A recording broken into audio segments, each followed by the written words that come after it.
Meski telah resmi diputus cerai oleh Pengadilan Agama Jakarta Selatan pada 16 April 2025, polemik perceraian Baim Wong dan Paula Verhoeven lagi-lagi memasuki babak baru.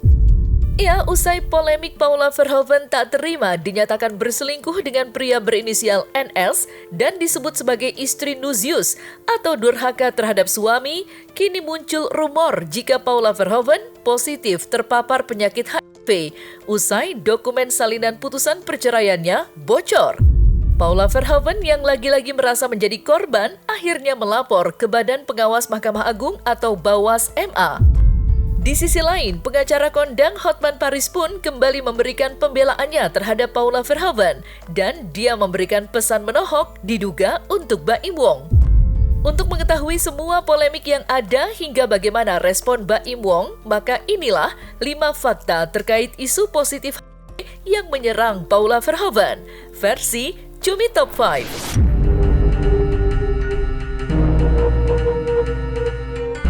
Dokumen salinan putusan perceraian Paula Verhoeven dan Baim Wong di Pengadilan Agama Jakarta Selatan bocor. Seperti yang diunggah oleh akun Instagram @nikmin17, sebuah akun fanbase yang dikenal sebagai pendukung Nikita Mirzani. Dalam unggahan tersebut diungkap salah satu alasan utama Baim Wong menggugat cerai Paula Verhoeven adalah atas kekhawatiran kondisi kesehatan Paula Verhoeven. Seperti yang disebutkan dalam dokumen tersebut yang menyatakan termohon dinyatakan positif HIV, di mana termohon adalah Paula Verhoeven. Ya, buntut bocornya dokumen tersebut, Paula Verhoeven tentu terkena imbasnya, di mana ia menjadi bahan gunjingan masyarakat.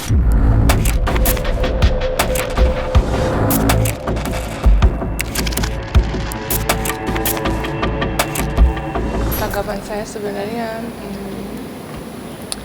saya cukup sedih ya, karena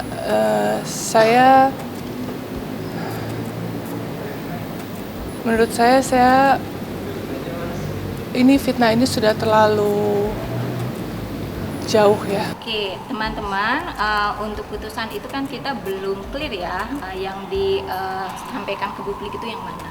Sehingga terkait hal itu mungkin kita menunggu dulu hasil penelusuran dari Bawas bagaimana dan apakah betul putusan itu otentik ya sama dengan yang dihasilkan oleh Pengadilan Agama. Kemudian terkait dengan penyampaian bahwa diduga memiliki penyakit yang serius, itulah yang dimaksud tadi oleh Bang Erwin bahwa di dalam Undang-Undang Perlindungan Data Pribadi ada hal-hal yang tidak boleh disampaikan karena itu hak privasi seseorang, siapapun itu. Ya, kalau di sini kan dikontekskan dengan Ibu Paula, tapi siapapun, status kesehatan itu hanya orang bersangkutan yang berhak menyampaikan. Kita pun tidak boleh menyampaikan. Itu yang mungkin menjadi catatan buat kita semua bahwa di dalam pemberitaan itu ada hak privasi, ada hak yang lain yang harus dilindungi. Paula Verhoeven diwakili oleh tim kuasa hukumnya, Siti Aminah Tardi dan Erwin Natosmal Umar, resmi melapor ke Badan Pengawas Mahkamah Agung atau Bawas MA terkait perceraiannya dengan Baim Wong. Ya, berdasarkan informasi yang disampaikan oleh tim kuasa hukum, ada 3 poin adanya dugaan pelanggaran administratif menyoal putusan cerai di Pengadilan Agama Jakarta Selatan yang bocor. Menurut Paula Verhoeven, hal tersebut ia lakukan demi menjaga mentalitas dirinya dan anak-anaknya. Dan ini saya lakukan demi menjaga mentalitas anak-anak saya yang masih kecil, yang nantinya mereka beranjak dewasa bisa mengakses semua berita tentang ibunya. Dan saya harap di sini saya berdiri untuk seorang ibu yang melindungi anak-anak saya gitu. Jadi saya berharap kalian semua mengerti. Iya, makanya kami ingin menyampaikan ke Bawas dulu bahwa dari mana informasi itu ada. Karena setahu kami prosesnya masih minutasi, belum ada proses yang diunggah oleh PA. Jikapun ada, hanya ada para pihak. Makanya kita nunggu hasil investigasi dari MA dulu. dari mana dapat bersebarnya itu, dan apakah itu sama tidak dengan putusan yang kami terima. Inkrah itu justru kalau sudah inkrah baru boleh diumumkan. Kalau ini belum inkrah justru. Karena belum ikrar ya. Betul. Jangankan inkrah, masuk ke putusan Agwa Edit saja belum jadi unggah publikasi kok udah tersebar, ada informasi begini, informasi begitu. Dari mana itu? Tapi yang kita laporkan tadi itu lebih kepada administratif judisial. Nah, administratif judisial itu terkait dengan salah satunya itu tentang munculnya pertimbangan-pertimbangan ya. Nah, pertimbangan-pertimbangan itu memang kita nilai sebenarnya kan belum terbukti apa-apa, karena ini juga masih ada proses hukum yang lainnya. Itu karena oleh sebab itu makanya kita nilai sebenarnya itu bukanlah fakta-fakta sebenarnya, dan itu juga belum ada bukti apa-apa terkait dengan itu. Nah, karena untuk dikatakan menjadi bukti yang sempurna, saksi itu harus ditambah dengan adanya bukti otentik sebenarnya. Nah, tidak ada bukti otentik yang menyatakan apa-apa sebenarnya. Oleh sebab itu makanya kami menilai bahwa pada saat ini munculnya putusan tersebut itu atau pertimbangan gitu ya, itu menjadi suatu persoalan, dan kemudian setelah itu kami ingin meminta tolong kepada KY dan Bawas Mahkamah Agung untuk menilai apakah memang terjadi pelanggaran atau tidak. Paula Verhoeven melalui tim kuasa hukumnya diduga berencana akan melaporkan penyebar informasi soal isu penyakitnya. Ya, berdasarkan informasi yang disampaikan saat ini, tim kuasa hukum Paula Verhoeven tengah mendalami hal tersebut usai melapor ke Badan Pengawas Mahkamah Agung. Jika fakta-fakta menyatakan tidak ada bukti otentik, maka Paula Verhoeven pun tidak segan untuk menempuh jalur hukum untuk memproses itu semua.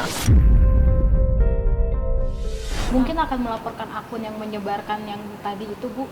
Ya, kami pelajari terlebih dahulu termasuk siapa pengunggah pertama. Beliau itu sudah dalam posisi sangat-sangat lelah di dalam proses perceraian ini.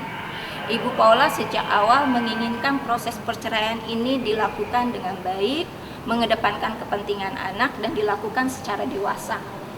Sehingga kemudian banyak hal yang yang akan memperburuk relasi itu tidak dijadikan bahan gitu. Namun hal serupa kan tidak, itikat itu tidak sama gitu. Sehingga kalau misalnya Bu Paula menyampaikan saya sudah sangat lelah, saya tidak tahu lagi bagaimana harus membela diri, maka hal ini juga yang harus kita lihat, sosok perempuan yang memperjuangkan anaknya, memperjuangkan kemandiriannya, dia terus dihantam dengan berbagai isu.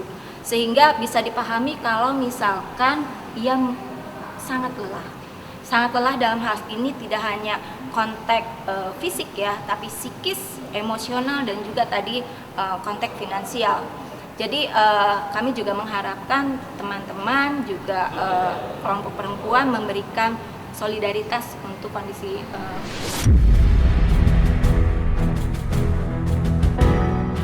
Di tengah isu Paula Verhoeven positif HIV, postingan Baim Wong terkait hasil pemeriksaan kesehatannya tampak kembali disorot. Seperti yang terlihat dalam postingan tersebut, ia menyatakan dirinya sehat, tidak memiliki kanker, tumor, atau HIV. Ia juga menyatakan bahwa hasil tes kejiwaan menunjukkan ia sehat dan tidak memiliki penyakit mental yang perlu dikhawatirkan. Alhamdulillah, saya sehat, nggak ada kanker, tumor, HIV, atau penyakit yang lainnya. Cuma kolesterol aja tinggi karena masih suka makan seafood, keju, sama daging merah. Tapi semua oke. Di lain waktu, saya juga sudah tes kejiwaan atau mental. Alhamdulillah, saya pun sehat. Tidak ada penyakit mental yang perlu saya khawatirkan. Namun, postingan tersebut kini dianggap sebagai respon Baim Wong yang seolah-olah ingin menyampaikan jika dirinya tak tertular virus HIV yang diduga diidap oleh Paula Verhoeven.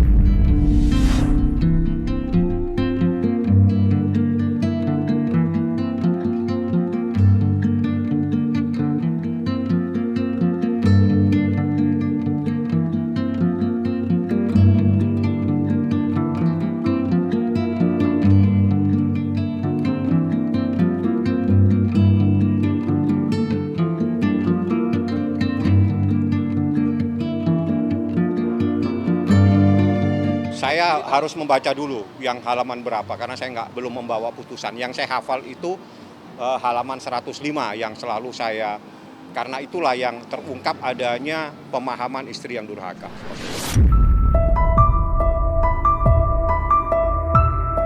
Di tengah isu yang menimpa Paula Verhoeven, pengacara kondang Hotman Paris diduga memberikan pesan menohok untuk Baim Wong.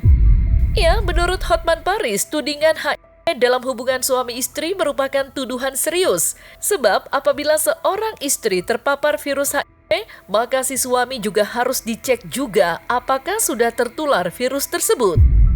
Selain itu, Hotman Paris pun menyampaikan kekhawatirannya jika nanti anak-anak Paula Verhoeven dan Baim Wong akan diejek oleh teman-teman di sekolahnya imbas dari isu tersebut.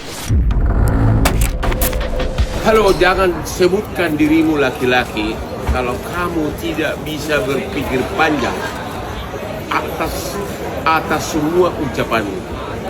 Kau bukan laki-laki kalau kau tidak bisa berpikir panjang atas semua ucapanmu. Kalau kau secara terang-terangan menuduh, membeberkan istrimu kena HIV, sama saja kau mengindikasikan ke publik bahwa seolah-olah anakmu kemungkinan besar juga kena HIV, karena semua sudah tahu bahwa HIV itu menular, apalagi kalau sudah berkaitan dengan kehamilan. Itu kemungkinan besar bisa menular. Belum pasti, tapi kemungkinan besar. Berarti sama saja kamu mengidentifikasikan atau memberi signal ke publik bahwa seolah-olah anakmu juga bisa kena atau sudah terkena. Bagaimana nanti teman-temannya di sekolah? Apakah akan menjauh? Tarik perkataanmu itu. Kalau kau nggak, gue jadi batuk nih mendengar itu, benar-benar omongan tidak bertanggung jawab ya, oke?